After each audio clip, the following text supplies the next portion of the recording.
Hello guys, Hi guys. day 9 of vlogging and talking random shit.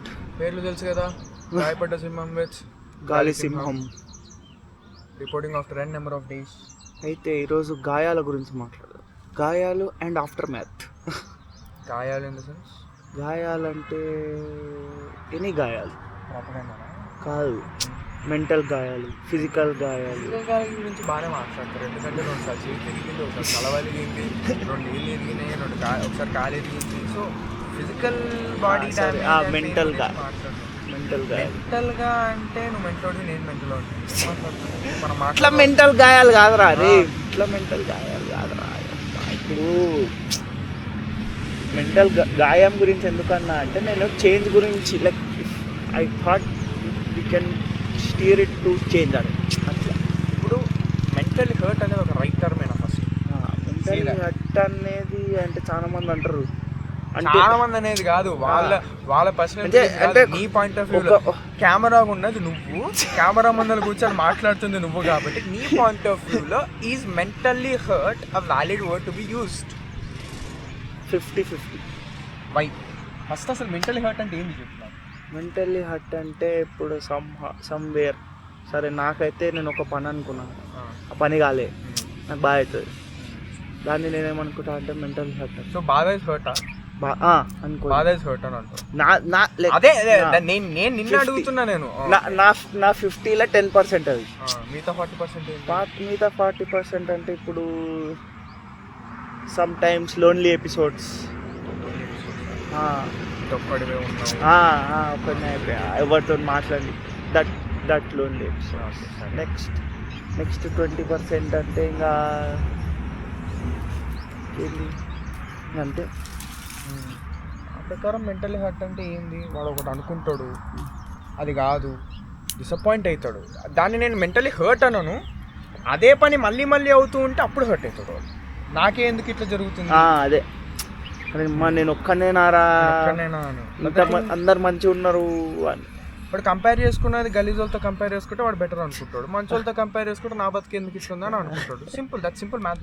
అయితే ఇప్పుడు అట్లా comparison వచ్చింది వాటి. సో మనం ఎట్లుండాలి అంటే నేనేమనుకుంటా అంటే if you are been competitive, ఇప్పుడు look at people who are way above your pay grade.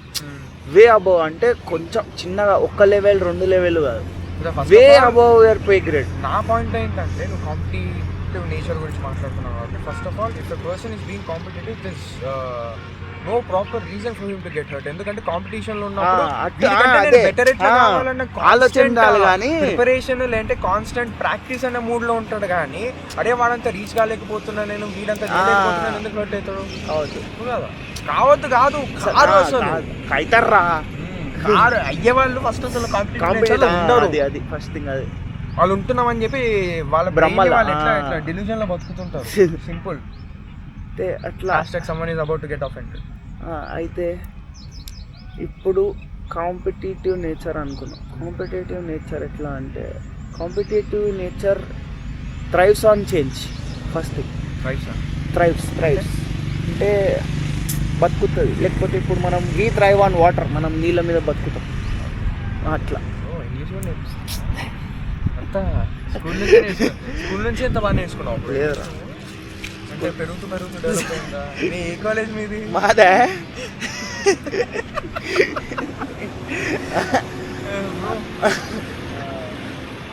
మీరు ఏ కాలేజ్లో చదువుకున్నారు?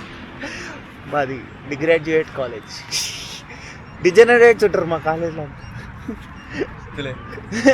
ఎవడెవడో వచ్చి కూతురు మాట్లాడుతుంది. అయితే ఇప్పుడు competitive nature thrives on change. So what is change అంటే ఇప్పుడు ఒక బిజినెస్ ఉంటుంది, లెట్స్ సే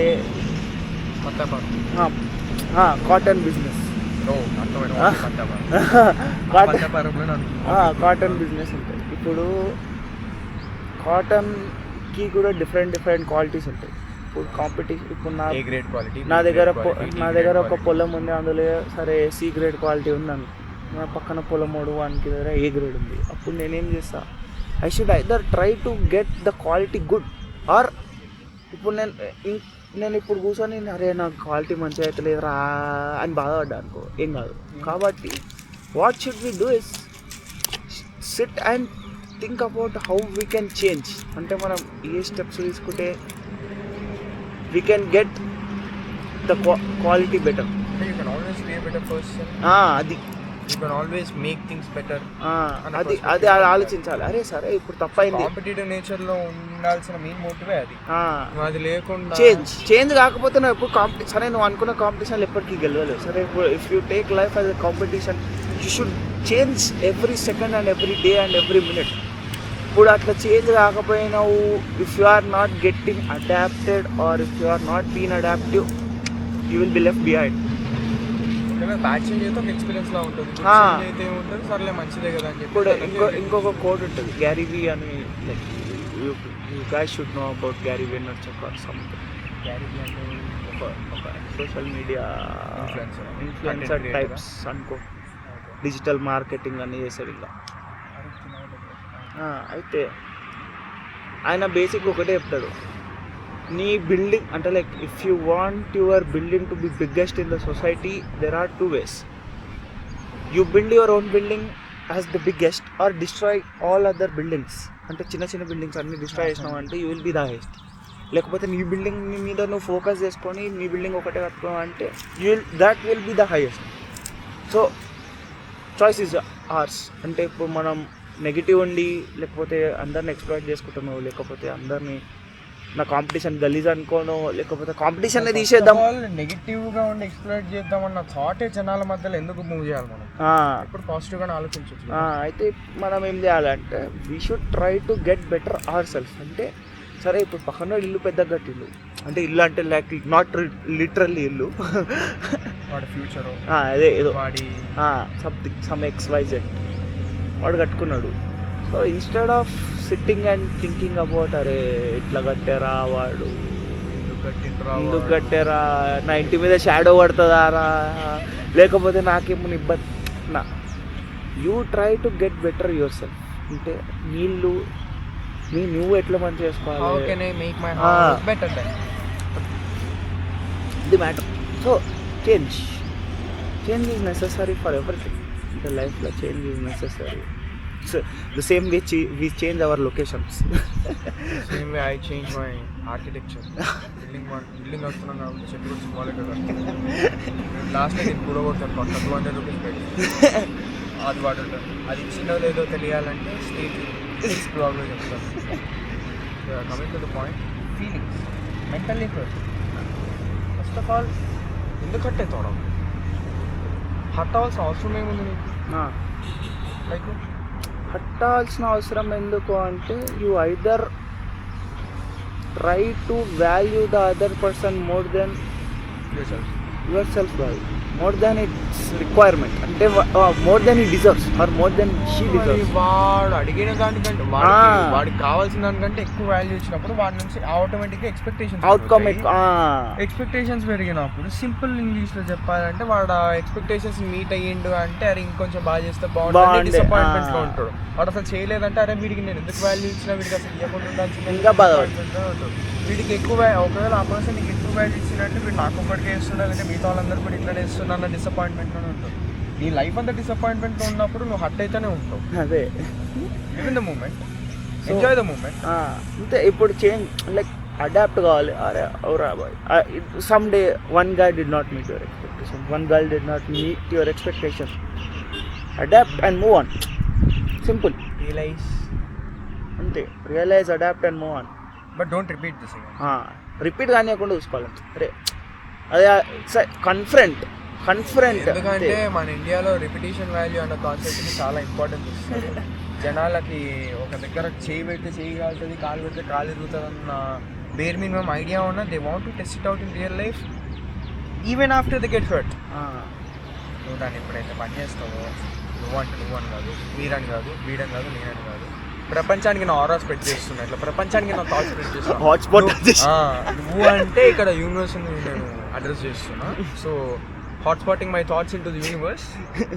ఎప్పుడైతే నువ్వు ఏం చెప్తున్నారా, సారీ మై బ్యాడ్, ఎప్పుడైతే నువ్వు అంటే ఇప్పుడు చేయడం ఆపేస్తూ సో ఇంకా సింపుల్ టర్మ్స్ లో మనకి సినిమా నాలెడ్జ్ ఎక్కువ ఉంటుంది కాబట్టి ప్రస్తుతానికి బ్లాగులు చూసే వాళ్ళందరూ సినిమా పిక్చర్లు ఉంటారు, బేసిక్ గా సినిమా వాళ్ళు చూస్తారు కాబట్టి దేశముద్ర అని చెప్పి అప్పట్లో ఒక సినిమా రిలీజ్ అయింది. ఆ సినిమాలో ఒక పాట ఉంటుంది, సత్తే గొడవ లేదని.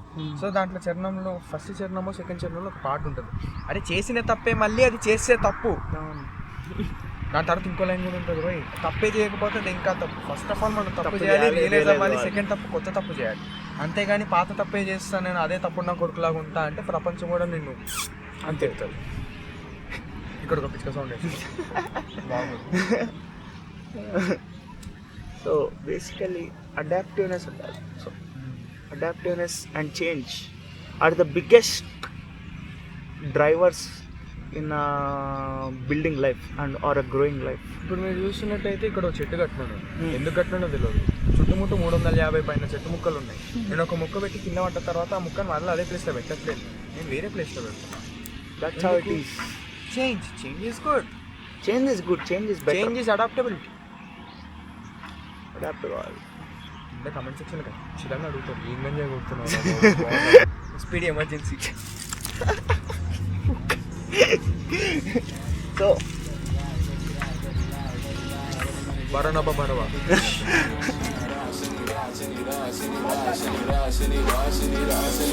कभी आए कभी जाए कभी लाए कभी गाए और मैंने की बातें ना कभी कह सकी